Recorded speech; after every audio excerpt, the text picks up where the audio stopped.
Dear students, we have been discussing the concept of Lattice energy. Now I discussed Born-Linde equation और उसमें मैंने आपको ये बोला कि आप थ्योरेटिकल और एक्सपेरिमेंटल लैटिस एनर्जी को कैसे कोरिलेट कर सकते हैं। लेकिन अब हम जाएंगे नेक्स्ट इक्वेशन की तरफ जिसका नाम है कैपेस्टोनिकी इक्वेशन, जो कि सिंपलर है, जिससे हम लैटिस एनर्जी को सिंपलेस्ट वे में कैलकुलेट कर सकते हैं then that of the Born Lande equation. Now पहले मैं आपको बताऊंगा ये चीज़ कि बॉर्न-लिंडे इक्वेशन को लैटिस एनर्जी का सपोर्ट क्यों चाहिए था, why it was on the part of the Born-Linde equation that actually it was not favored, and then after it was actually the Capastonic equation which was actually suggested for the calculation of the lattice energy. So let's try to have the understanding of first what we say as I will write the Born-Linde equation, and then I will try to explain the flaws of the Born-Linde equation, and on the basis of that how the Capastonic equation was actually given. So let's have a discussion on, if we have delta u, I know that you know that it's minus n a z plus z minus e square by r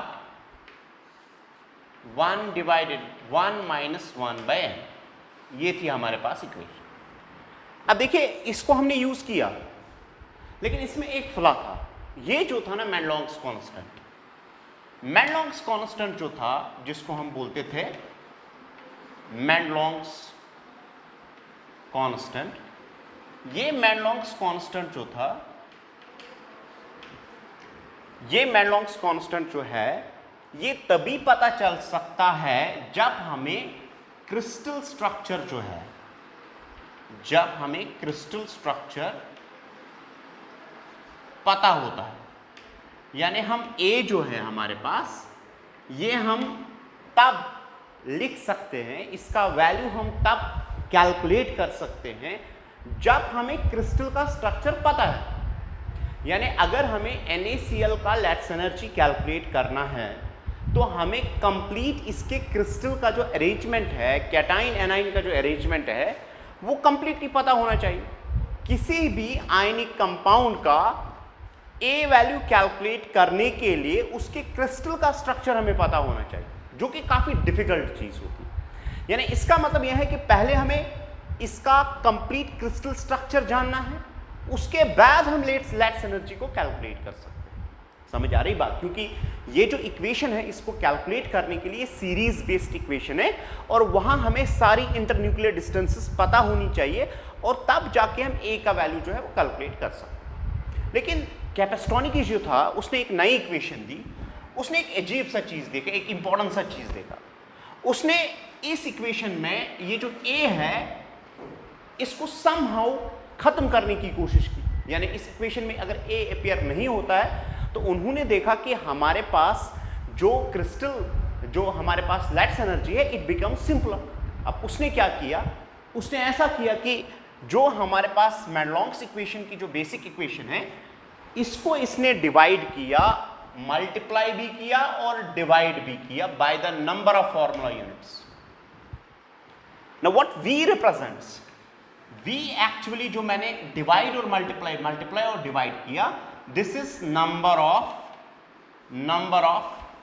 ions, number of ions present in one formula unit. Formula unit जैसे मैं आपको बताऊंगा ये क्या मतलब, formula unit का क्या मतलब। जैसे अगर आप NaCl को देखोगे, NaCl को फॉर्मूला यूनिट एक कैटाइन हो एक एनाइन है, तो ये हो गया 1 + 1 = 2। तो यानी इसका मतलब है V जो है दैट इक्वल्स टू 2। इसी तरह अगर मैं लिखूंगा कैल्शियम क्लोराइड, इसका V अगर मैं कैलकुलेट करूंगा तो एक कैटाइन है, 1 प्लस 2 एनाइंस है, 1 + 2 हो गया 3।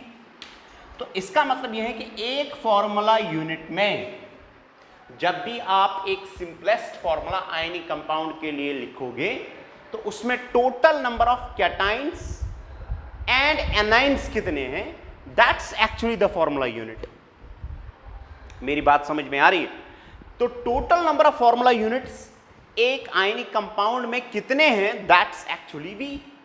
तो अगर मैं आप इसको ऐसे करता हूं ना, if I will do like this, if I will multiply it as well as divide it, then what comes there is it goes as।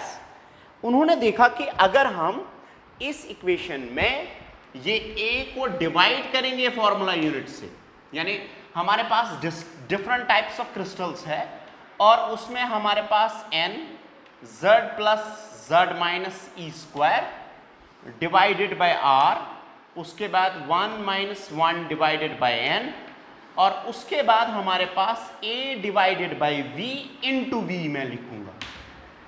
यानी मैंने a जो मेल्डॉन्क्स कांस्टेंट है इसको डिवाइड किया किससे, v से, फॉर्मूला यूनिट से। तो इन्होंने देखा कि हर किसी क्रिस्टल में, किसी भी क्रिस्टल में a डिवाइडेड बाई v जो है it remains constant and it's value equals to 0.087 के आसपास इसका वैल्यू है। यानी कहने का मतलब यह है कि इसका वैल्यू आप बुक से भी देख सकते हो, लेकिन मसला यहां पे यह है कि ये कांस्टेंट रहता है, यानी इसका वैल्यू अब कांस्टेंट हो जाएगा।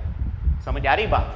यानी आप इसके बदले हम ये चीज लिख सकते हैं, किसी भी क्रिस्टल को लैट्स एनर्जी, जैसे मुझे कैल्शियम क्लोराइड का लैट्स एनर्जी कैलकुलेट करना, तो मैं A और V नहीं लिखूंगा, मैं डायरेक्टली ये वैल्यू पुट करूंगा वहां पे, और जब मैं ये वैल्यू पुट करता हूं तो A हमें रिक्वायर ही नहीं पड़ता। समझ आ रही बात? तो A का जो फिनिश होना यहां पे इक्वेशन में, उसकी वजह से कैपेस्टोनिक की इक्वेशन जो है वो बिकम्स इंपॉर्टेंट। यानी कहने का मतलब है कि किसी भी आयनिक कंपाउंड का क्रिस्टल स्ट्रक्चर जानने के बगैर हम उसका लैट्स एनर्जी कैलकुलेट कर सकते हैं। मेरी बात समझ में आई? किसी भी आयनिक कंपाउंड का क्रिस्टल स्ट्रक्चर जानने के बगैर हम उसका लैट्स एनर्जी कैलकुलेट कर सकते हैं by what is called as Kapustinskii. So we have Kapustinskii equation, ठीक है। So we have Kapustinskii equation that helps us to calculate the lattice energy without knowing the crystal structure of the molecule. अब देख लीजिए एक चीज, अगर मैं अब डिफरेंट चीजें जो यहां पे हैं उनको अगर मैं मल्टीप्लाई करूंगा, जैसे आपको पता है n हमारे पास है, n का वैल्यू आपको पता है इट्स 6.023 इंटू 10⁻23 है ना। E का वैल्यू अगर आप इसमें लेंगे यानी इलेक्ट्रोस्टैटिक यूनिट्स में लेंगे तो इट्स 4.8 इंटू 10⁻−10 इलेक्ट्रोस्टैटिक यूनिट्स, ठीक है।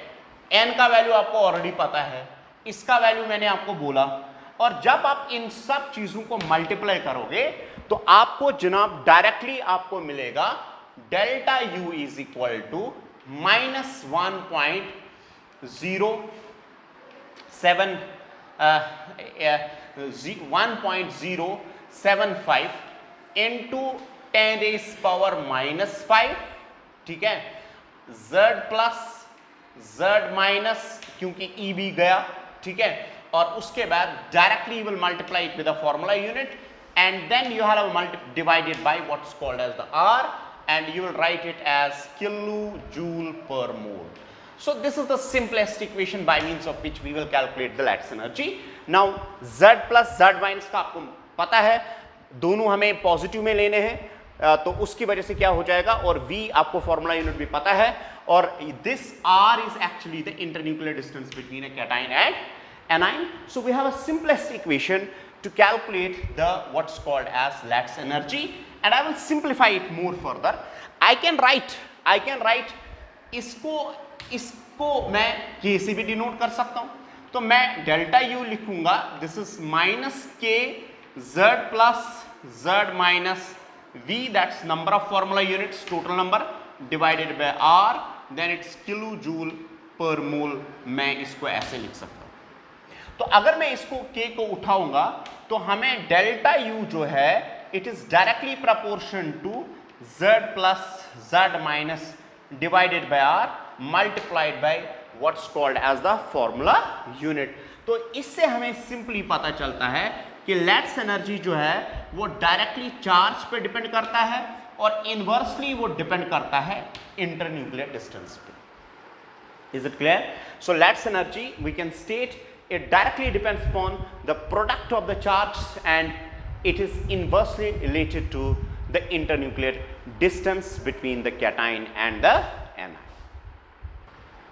अब यहां पे देख लीजिए एक चीज, अगर मैं आपसे अब पूछूंगा कि हमारे पास following compounds like we have lithium fluoride है, सोडियम फ्लोराइड है,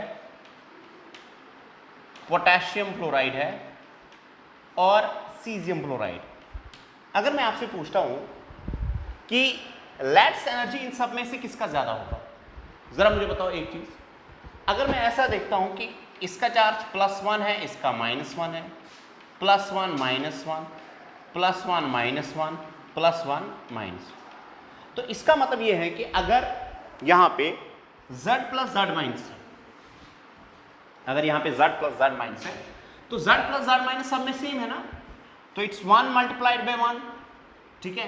तो अगर क्रिस्टल स्ट्रक्चर भी सेम है, यानी formula number of formula unit same है, ठीक है, क्योंकि अल्कली मेटल्स हमेशा जो है यूनिवैलेंट होते हैं, तो उसकी वजह से अब किस पे डिपेंड करेगा लैट्स एनर्जी। अब यहां पे देखिए, जरा मुझे बताओ डाउन द ग्रुप क्या हो जाएगा, साइज को क्या होता है, फ्लोराइड तो सेम रहता है ना, फ्लोराइड तो सेम रहेगा, और अगर फ्लोराइड सेम रहता है तो सीजियम और फ्लोरीन के बीच का डिस्टेंस जो होगा वो सबसे ज्यादा होगा। तो इसका मतलब ये है कि R जो है वो बढ़ जाएगा, और अगर R बढ़ जाएगा तो ये नीचे करेगा। तो इसका मतलब ये है कि हमारे पास लैट्स एनर्जी का ऑर्डर जो है lithium fluoride greater than sodium fluoride greater than potassium fluoride greater than caesium fluoride. समझ आ रही बात? तो इसका लैट्स एनर्जी ज्यादा है। अब लैट्स एनर्जी ज्यादा होने का मतलब क्या है? लैट्स एनर्जी का ज्यादा होने का मतलब है कि इसका जो आयनिक कैरेक्टर है वो ज्यादा है। तो मैं यहां पे बोलूंगा कि ये कंपाउंड जो है, ये इसका आयनिक कैरेक्टर जो है वो ज्यादा है, और आयनिक कैरेक्टर ज्यादा होने का मतलब है इसका मेल्टिंग पॉइंट बहुत ज्यादा होगा, इसका बॉइलिंग पॉइंट ज्यादा होगा। ये यूजुअली पोलर सॉल्वेंट्स में सॉल्युबिलिटी ज्यादा होगी। पोलर सॉल्वेंट समझते हो, जहां पे सॉल्वेंट्स की पोलैरिटी होगी, लेकिन इसकी सॉल्युबिलिटी पोलर सॉल्वेंट्स में, मैं यहाँ पे पोलर सॉल्वेंट लिखूंगा, यानी ये उसमें ज़्यादा सॉल्युबल होगा, और ये नॉन पोलर में कम सॉल्युबल होगा। समझ आ रही बात? ये नॉन पोलर में कम सॉल्युबल होगा। तो इसका मतलब है कि लिथियम फ्लोराइड जो है ये काफ़ी, इसका मेल्टिंग पॉइंट ज़्यादा है, इसका बॉइलिंग पॉइंट ज़्यादा है, ये पोलर सॉल्वेंट्स में ज़्यादा सॉल्युबल होगा, ये नॉन पोलर सॉल्वेंट्स में कम सॉल्युबल होगा। अब उसके बाद भी बहुत सारे क्राइटेरिया है कि लिथियम फ्लोराइड जो होता है वो पानी में इनसॉल्युबल होता है। ऐसा क्यों है, दैट्स अ डिफरेंट कंसिडरेशन। लेकिन अगर हम आयनिक मॉडल के हिसाब से देखेंगे तो we have the considerations like this, we measure ionic character, we measure the lattice energy, like we have high melting point, high boiling point, they show isomorphism, they conduct in molten state. These are certain characteristics which actually imply to the greater lats energy. समझ आ रही बात? और उसके comparison में अगर हम caesium fluoride को देखेंगे तो सीजियम फ्लोराइड जो होगा इसके कंपैरिजन में जो कैरेक्टर्स होंगे वो उतने ज्यादा स्ट्रॉन्ग नहीं होंगे, यानी इसका उतना मेल्टिंग पॉइंट नहीं होगा, इसका उतना बॉइलिंग पॉइंट नहीं होगा। तो इस तरह से हम लैट्स एनर्जी के आने से हम अंदाजा लगा सकते हैं कि क्या कुछ हो सकता है। दूसरी बात है कि अगर मान लीजिए हमने यहां पे देखा कि R पे लैट्स एनर्जी कैसे डिपेंड करती है, अब इसी तरह अगर सिमिलरली हमारे पास डेल्टा U किसके बराबर है, is directly proportional to now Z + Z- then it's V divided by the internuclear distance. ठीक है, अब अगर मैं इसको कांस्टेंट कर देता हूं, जैसे हमारे पास एक कंपाउंड है लिथियम क्लोराइड है और MgO है, इसका R यानी इंटरन्यूक्लियर डिस्टेंस और इसका R जो है इंटरन्यूक्लियर डिस्टेंस ऑलमोस्ट R1 जो है वो R2 के बराबर होता है, यानी इनका इंटरन्यूक्लियर डिस्टेंस जो है वो ऑलमोस्ट बराबर होता है। यानी अब R पे कोई फर्क नहीं पड़ेगा, लेकिन अब इस पे फर्क पड़ेगा Z- Z+ में। अगर आप देखोगे यहाँ पे क्या है चार्ज, इसका +1 है, इसका -1 है, इसका +2 है, इसका -2 है। तो अगर R अब कांस्टेंट है, यहां पे 1 × 1 होगा, यहां पे 2 × 2 होगा, तो इसका लैट्स एनर्जी जो है, अगर रेडियस कांस्टेंट है तो इसका लैट्स एनर्जी 4 टाइम्स होगा greater as compare. Is it clear? तो इसका मतलब ये है लैट्स एनर्जी जो है किसी भी क्रिस्टल में वो डायरेक्टली डिपेंड करता है product of the charge, and that's inversely related with the distance between the cation and the A9. अब दूसरी चीज हमने क्या देखी? दूसरी चीज हमने ये देखी कि मान लीजिए हमारे पास, मैं आपको नेक्स्ट मॉलिक्यूल देता हूं, जैसे हमारे पास लिथियम क्लोराइड है, ठीक है, लिथियम क्लोराइड है, लिथियम ब्रोमाइड है और लिथियम आयोडाइड है। अब मुझे बताइए एक चीज, अगर मैं आपसे पूछूंगा कि लैटिस एनर्जी का ऑर्डर क्या होगा, what will be the order for the lattice energy? ये +1 -1, ये +1 -1 +1 -1 और ये हो गया +1 -1। That mean Z plus Z minus का कोई यहां पे रूल नहीं है। V जो है ऑलमोस्ट सब में जब भी हम कंपैरिजन करेंगे तो V तो सेम ही रहेगा। अब लेकिन यहां पे अगर हम देखेंगे इंटरन्यूक्लियर डिस्टेंस जो है R जो है R, यहां पे अगर मैं R1 इसको लिखता हूं तो R1 और इसका मैं लिखता हूं R2, मुझे बताओ क्या हो जाएगा? R1 जो है R1 will be lesser as compare to R2, यानी नीचे जाने पे आप जो डिस्टेंस है वो इंक्रीज करेगी, क्योंकि internuclear distance between A cation and A A9, जितना साइज बढ़ेगा उतना न्यूक्लियस थोड़ा दूर दूर जाएगा। तो इसका मतलब यह है कि अगर आप Ri को देखोगे और अगर आप इसको देखोगे तो लैटिस एनर्जी का ऑर्डर ये होगा, ये होगा लैटिस एनर्जी का ऑर्डर, ठीक है। यानी लिथियम क्लोराइड का लैटिस एनर्जी ज्यादा होगा, लिथियम क्लोराइड से, लिथियम ब्रोमाइड से, लिथियम आयोडाइड से। इस तरह मेल्टिंग पॉइंट का भी ऑर्डर यही होगा, इस तरह हमारे पास बॉइलिंग पॉइंट का भी ऑर्डर यही होगा। लेकिन अब एक और चीज है यहां पे इंपॉर्टेंट, इन्होंने क्या देखा कि जब लिथियम आयोडाइड के लिए, अगर हमारे पास लिथियम आयोडाइड है, जब इन्होंने हमारे पास डेल्टा H कैलकुलेटेड और डेल्टा U, और we can write delta H also, delta U experimental अगर हम देखेंगे तो इन्होंने देखा कि देयर इज अ डिफरेंस। अब हमारे पास क्या होता है कि हमारे पास जो एक्सपेरिमेंटल है, एक्सपेरिमेंटल जो है, एक्सपेरिमेंटल और कैलकुलेटेड में फर्क आता है। यूजुअली एक आयनिक कंपाउंड में हमारे पास जो लैटिस एनर्जी जो एक्सपेरिमेंटल और कैलकुलेटेड होती है वो ऑलमोस्ट बराबर होती है। लेकिन जब हम कुछ कंपाउंड्स में जहां पे आपको एक स्मॉलर कैटाइन है, जहां पे आपके पास एक स्मॉलर कैटाइन है और जहां पे आपके पास एक लार्जर एनाइन है, जहां पे आपके पास एक लार्जर एनाइन है, वहां पे इन्होंने नेक्स्ट चीज जो देखी कि इन दो में डिफरेंस हो रहा था, हमारा कैलकुलेटेड और एक्सपेरिमेंटल मैच नहीं हो रहा। समझ आ रही बात? हमारे पास जो कैलकुलेटेड था, जो हम कैलकुलेट करते थे और जो हमें एक्सपेरिमेंट से मिलता था, उनमें डिफरेंस आ रही थी। तो इन्होंने इस डिफरेंस को एक्सप्लेन करने की कोशिश की। एक तो ये हुआ कि अगर आप नीचे जाएंगे तो lattice energy value will decrease. लेकिन दूसरी बात यह है कि कुछ एक आयनिक कंपाउंड्स में जहां एक स्मॉलर कैटाइन है और लार्जर एनाइन है, जहां हमारे पास एक स्मॉलर कैटाइन है और लार्जर एनाइन है, वहां पे उन्होंने दूसरी चीज भी देखी कि एक्सपेरिमेंटल और थ्योरेटिकल जो है वो आपस में मैच ही नहीं हो रहा था, वहां पे काफी ज्यादा डिफरेंस आ रहा था। इस डिफरेंस को उन्होंने एक्सप्लेन किया कि बोला कुछ ना कुछ तो रीजन होगा। इस डिफरेंस को एक्सप्लेन करने के लिए they propose the concept of polarisation. What they proposed the concept of what?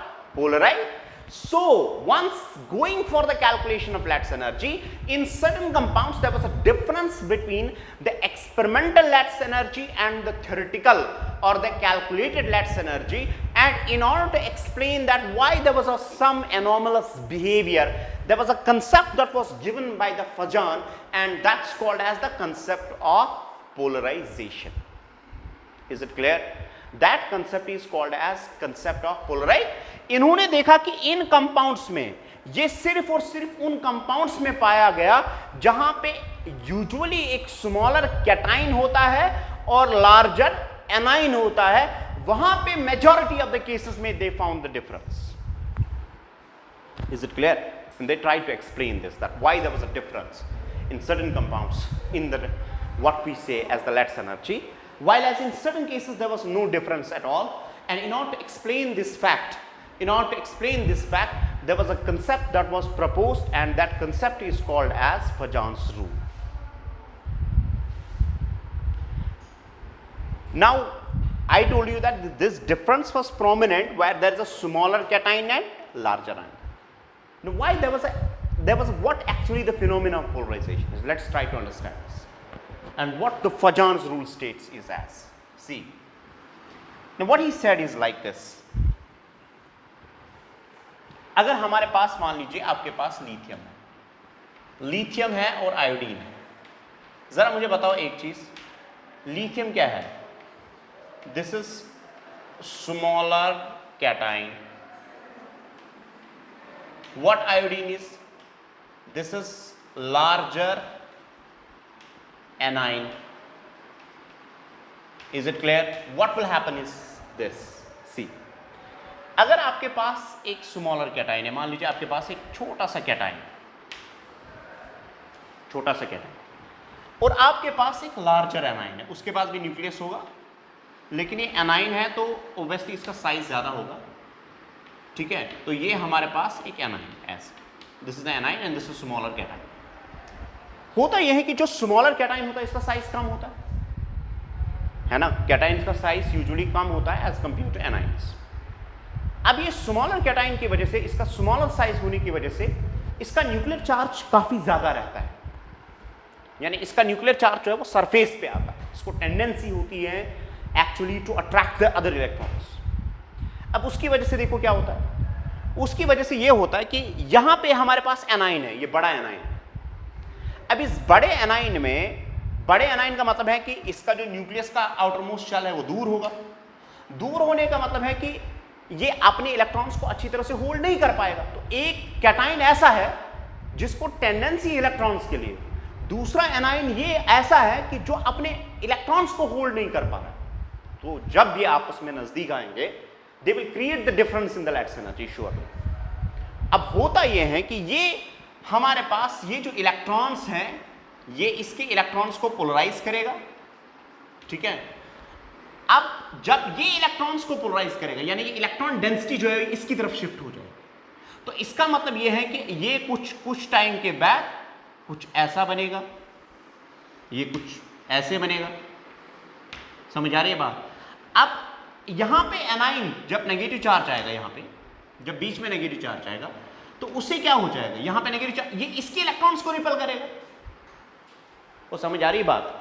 जब नेगेटिव चार्ज यहां पे आएगा तो ये भी पोलराइज होगा, यानी इसका मतलब यह है कि ये कैटाइन इसको पोलराइज करता है पहले, फिर एनाइन कैटाइन को पोलराइज करता है. तो पोलराइजेशन जो है first cation polarises anion, then anion also polarises cation. Oh, is it clear? लेकिन होता यह है कि इसके इलेक्ट्रॉन्स, अपने इलेक्ट्रॉन्स टाइटली हेल्ड होते हैं, उन पे उतना असर नहीं पड़ता है. लेकिन जब ये कैटाइन इसके नजदीक आता है तो इसके एनाइन्स, इसके इलेक्ट्रॉन्स जो है वो टाइटली हेल्ड नहीं है, तो उसकी वजह से ये कैटाइन इसके एनाइन्स को, इसके इलेक्ट्रॉन्स को पोलराइज करके इसको डिफॉर्म कर देता है. यानी ये इलेक्ट्रॉन डेंसिटी जब बीच में आएगी, तो बीच में आने की वजह से जब ये डिफॉर्म हो जाएगी तो ये कुछ जनाब ऐसे हो जाएगी. और जब ये ऐसे हो जाएगी, मुझे बताओ एक चीज, अब इलेक्ट्रॉन डेंसिटी अगर न्यूक्लियस के बीच में आती है, अगर इलेक्ट्रॉन डेंसिटी न्यूक्लियस के बीच में आती है, तो ये इस आयनिक बॉन्ड को, जिसको हम बोलते हैं आयनिक कंपाउंड, ये इसको कोवलेंट कैरेक्टर देता है,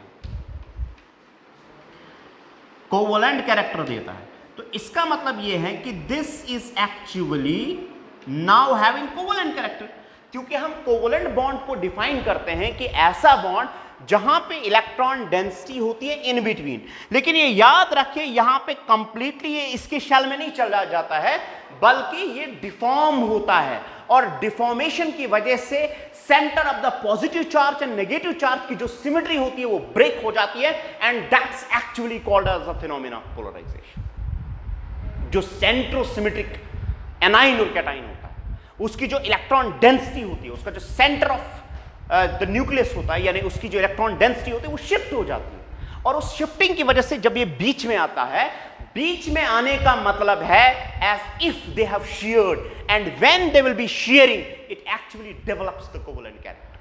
So in these compounds, actually they were not obeying the Let's energy model. They were having the less Let's energy. The reason was because their electron density is actually becoming like the covalent bond. And when electron density is becoming like a covalent bond, what is happening is that it develops covalent character. Is it clear? And this phenomena is called as phenomena of polarization. अब इस cation का कितना power होगा, ये A9 की electron density को बीच में लाने की टेंडेंसी रखता है, that measures its polarising power. और ये एनाइन जो है ये कितना पोलराइज हो जाएगा, that measures its polarisability. So for cations we define the power of polarization, and for anions we define polarizability. जो छोटे एनाइन, जो छोटे कैटाइन्स होते हैं उनको पावर ऑफ पोलराइजेशन ज्यादा होता है, और जो लार्जर एनाइन्स होते हैं उनको पावर ऑफ पोलराइजिबिलिटी ज्यादा होती है। तो मैंने आपको ये चीज सिखाने की कोशिश की कि जहां पे आपको एक स्मॉलर कैटाइन होगा, चाहे इसका साइज कम होगा या चाहे इसमें चार्ज डेंसिटी ज्यादा होगी, हम इंडिविजुअली बात करेंगे फजान्स रूल पे, जो कि नेक्स्ट लेक्चर आपको आएगा, complete details of the फजान्स rule and all that.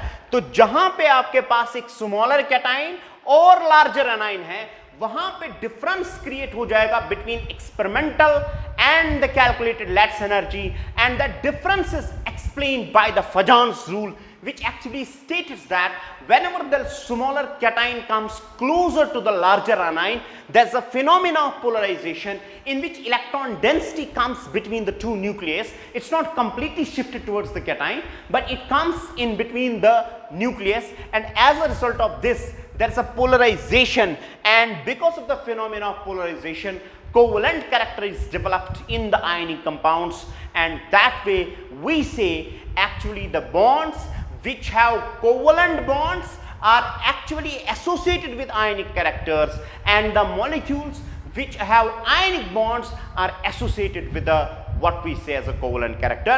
So nature always loves symmetry. If you have an ionic molecule, it must have certain degree of covalent character.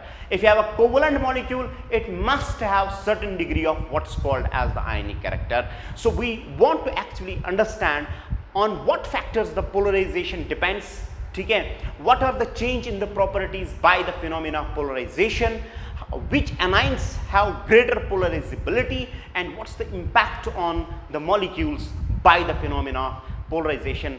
That will be discussed inshallah in the next lecture, what's called as the Fajans rule and its applications.